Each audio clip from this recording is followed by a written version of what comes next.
respira e vai. Pronto, um novo capítulo escrito no gramado do Maracanã. Arrascaeta, o maior artilheiro estrangeiro da história do Flamengo, chegou aos 100 gols pelo clube. 100 vezes Arrascaeta! Feliz por atingir uma marca tão importante com essa camisa. Caminho pavimentado com outros números expressivos. 361 jogos, 109 passes para gol, 17 títulos conquistados. Ele é um ídolo, ele é uma lenda, ele se tornou eterno no Flamengo. A noite do uruguaio começou no banco. Precisava de descanso. Entrou no intervalo com uma missão: despertar o time. Enquanto ainda se achava no campo, viu o também uruguaio Nico de la Cruz fazer o primeiro. De la Cruz pro Flamengo! O dele viria logo depois. A trama com o Pedro acabou em pênalti sobre o Samuel Lino. Lance que está sendo revisado, decisão tomada e é pênalti! É pênalti pro Flamengo! A comemoração do 100º gol foi correr com a bola para o meio-campo. Por ele também passou o terceiro. Toque para Lino, que chegou a Luiz Araújo.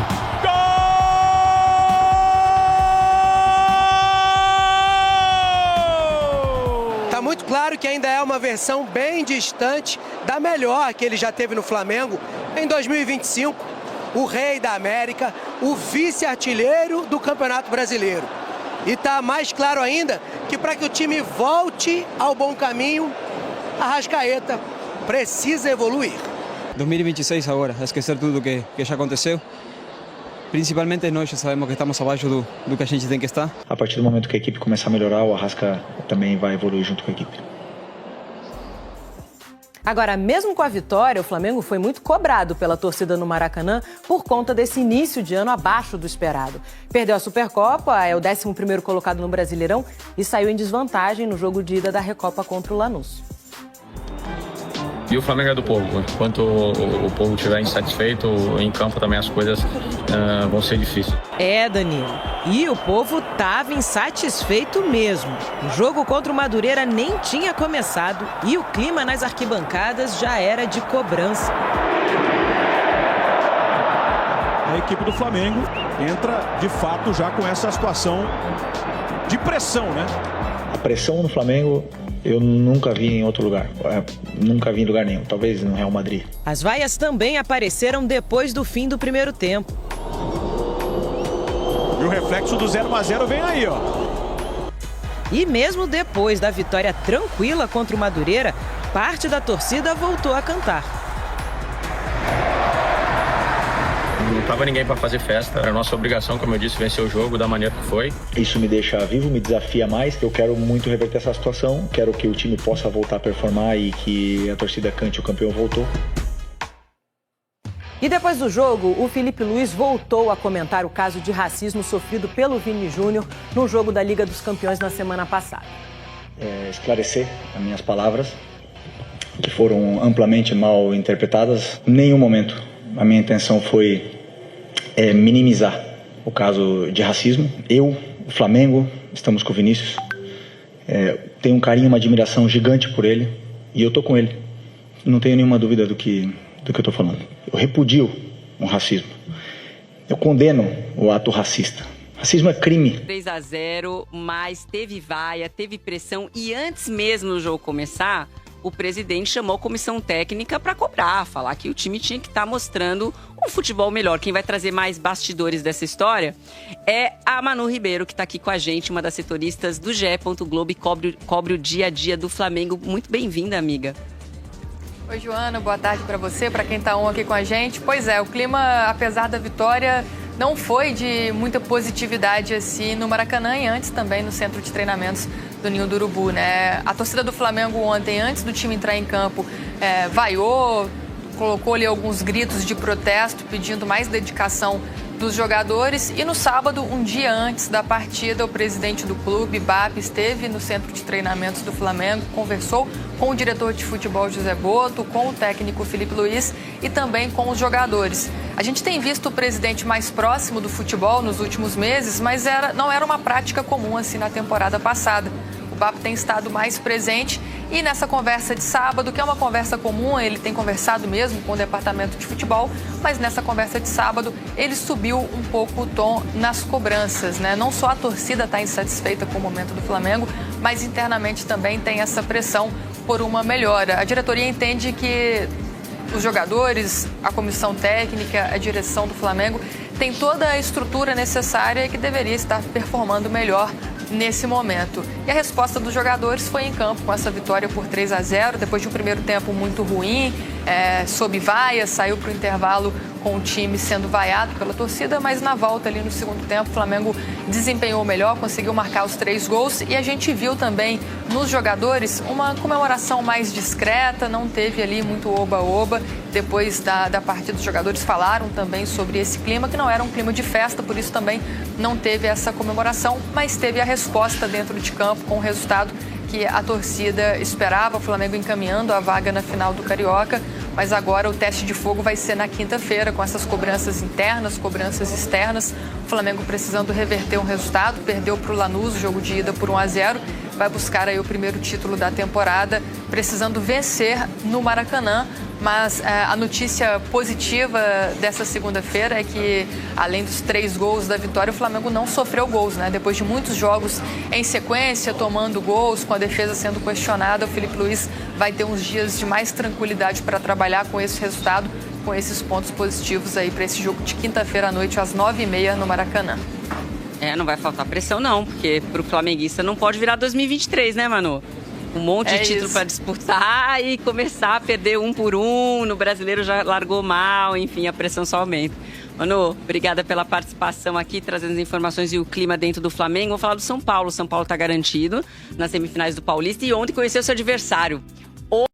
Fala, torcida do Mengão, sejam todos bem-vindos. Bora aqui para as últimas notícias e informações do Malvadão. Pessoal, vamos aqui com o Venê Casagrande, atualizando todas as informações e notícias do Flamengo. Torcedor flamenguista, se não é inscrito no canal, se inscreva, deixe seu like e o seu comentário, que isso faz uma enorme diferença pra gente aqui dentro da plataforma. Não se esqueçam de ativar o sininho das notificações para ficar por dentro de tudo que acontece com o Malvadão. Pessoal, deixando os créditos ao canal do Venê na plataforma do YouTube, trazendo as últimas informações aí do Flamengo sempre. Lembrando que o Mengão venceu ontem muito bem no Campeonato Carioca. Deu uma aliviada na tensão, mas agora é trabalhar para as próximas partidas. Bora pro conteúdo, pessoal. Da parcial de ingressos dos 2 jogos da semifinal do Campeonato Carioca. Vasco e Fluminense, Flamengo e Madureira. Vasco e Fluminense no Newton Santos nesse domingo, 6 horas da noite. Um pouco mais de 10 mil ingressos vendidos. Um fiasco. Flamengo e Madureira, um pouco mais de 25 mil ingressos vendidos. Um fiasco. E para ser sincero, gente, eu esperava que a venda para o jogo do Flamengo seria ainda pior, que a procura seria muito menor. Por quê? Vamos lá. Primeiro, é o jogo de ida do Campeonato Carioca, da semifinal do Campeonato Carioca. Ida. Ainda tem o jogo da volta. É o jogo que não vai decidir nada hoje, embora o Flamengo possa encaminhar a classificação até mesmo goleando o Madureira, o que não seria nenhum absurdo. O momento do Flamengo não é nada bom dentro de campo, pelo contrário, Felipe Luiz está passando por uma turbulência aí no comando do Flamengo. Horário super ingrato, 8h30 da noite. Quinta-feira o Flamengo tem uma Recopa Sul-Americana e obviamente vários torcedores estão pensando em gastar dinheiro na quinta-feira, ao invés de gastar dinheiro hoje, domingo, com Flamengo e Madureira. Então, gente, o cenário não é nada agradável e nada motivador para o torcedor rubro-negro comparecer. E mesmo assim, estamos falando de um jogo que pode dar 30 mil pessoas no Maracanã. Eu, particularmente, não esperava isso tudo, sendo muito sincero. E vocês não sabem, mas o Flamengo pode chegar à 8ª final consecutiva do Campeonato Carioca. Isso mostra a hegemonia do Flamengo no futebol carioca. e pode chegar também ao 7º tricampeonato da sua história. Se o Flamengo for campeão carioca esse ano, será o carioca de número 40 da sua história e o 7º tricampeonato. Eu vou ser muito sincero, para mim, o campeonato carioca não tem que ser parâmetro para avaliação de trabalho, de treinador, enfim, de clube, mas é óbvio que é sempre importante ganhar. Já que está na semifinal contra o Madureira, passa do Madureira, vê quem vai chegar à final entre Vasco e Fluminense e vai para cima, Flamengo. Tem que ganhar. Nunca é demais conquistar um título e gritar é campeão. E para o jogo de hoje, Felipe Luiz vai fazer aquilo que muita gente já imaginava. Vai rodar o elenco, vai rodar o time. O André, por exemplo, no gol, tá certo, tá confirmado, ele será o goleiro. Ele será o goleiro do Flamengo nesse domingão. E o provável time do Flamengo tem André, Royal, Danilo, Vitão, Ayrton Lucas, Pulgar, Paquetá, Carrascal, Gonzalo Plata, Samuel Lino e Pedro. Gente, se esse time entrar em campo e se esse time não fizer uma boa partida contra o Madureira, de verdade, aí é para o torcedor reclamar e muito. E com todo respeito ao Madureira, um time que está na semifinal do Campeonato Carioca com todos os seus méritos. Mas, gente, é o Madureira. Olha esse time, eu vou repetir esse time, tá? André, Emerson Royal, Danilo, Vitão, Ayrton Lucas, Pulgar, mesmo que ele coloque o Everton Araújo, que eu acho que eles deveriam fazer. O Everton Araújo não pode ficar muito tempo sem entrar em campo, senão perde ritmo de jogo. Paquetá, Carrascal, Gonzalo Plata, Samuel Lino e Pedro. Gente, assim, esse time tem a obrigação de vencer o Madureira e bem. Não é só vencer, não é só 1-0, vencer bem. Eu tenho essa visão. Para finalizar o nosso vídeo, galera, novamente estão dizendo que o Danilo pode pintar no Flamengo, volante do Botafogo, que eu gosto bastante, baita jogador. E tem um perfil aqui no Twitter que ele postou assim: Danilo pode ser reforço do Flamengo nos próximos dias. O perfil é o canto das transferências, ou seja, o cara fica falando de transferência. O negócio pode rondar os 18 milhões de euros fixo, mais 2 milhões em objetivos, que no caso seriam metas, com contrato válido até junho de 2029. O relógio está a contar. Gente, não sei se é um perfil querendo chamar atenção, mas deu a notícia. Eu, no meu papel como jornalista, eu sou obrigado a apurar. Mandei essa publicação para o principal empresário do Danilo, que é o Juliano Bertolucci, e a resposta simplesmente foi: Venê, esquece. Ponto. Não tem nada. Não tem nenhuma negociação em andamento, não tem nada. E eu estou postando, falando sobre isso, porque eu recebo uma enxurrada de mensagem de torcedores do Flamengo e também torcedores do Botafogo, que confiam no meu trabalho e nas minhas apurações. Então, eu, no meu papel como jornalista, não é que eu quero desmentir o perfil, só estou trazendo aquilo que eu apurei. E eu sempre falo isso aqui: eu sou responsável por aquilo que eu apuro. Eu poderia muito bem sentar na frente do computador e ficar pegando essas notícias que todo mundo posta e ficar aqui divulgando: ó, Danilo não está perto do Flamengo, sendo que isso não é verdade. E aí seria uma injustiça da minha parte. Eu estaria, entre aspas, ganhando dinheiro em cima de mentira. E eu não gosto disso. Ah, o Danilo pode reforçar o Flamengo. Gente, o Juliano Bertolucci, principal empresário dele, falou: esquece.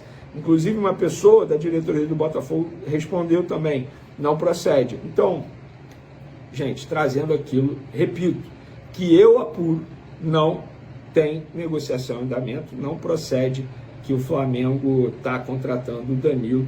E eu vou ser muito sincero, acharia muito estranho se o Botafogo fizesse uma negociação com o Flamengo desse jeito. O Danilo é um baita jogador, baita jogador.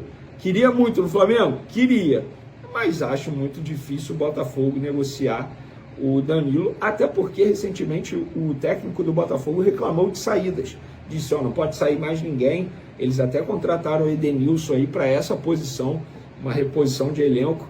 Enfim, inclusive o Botafogo está até disputando a Taça Rio e ontem venceu o Boa Vista. Então, você que estava aí na esperança de ver o Danilo com a camisa do Flamengo, eu repito, queria muito essa contratação, não procede, não tem nenhuma negociação em andamento. Valeu, galera, tamo junto.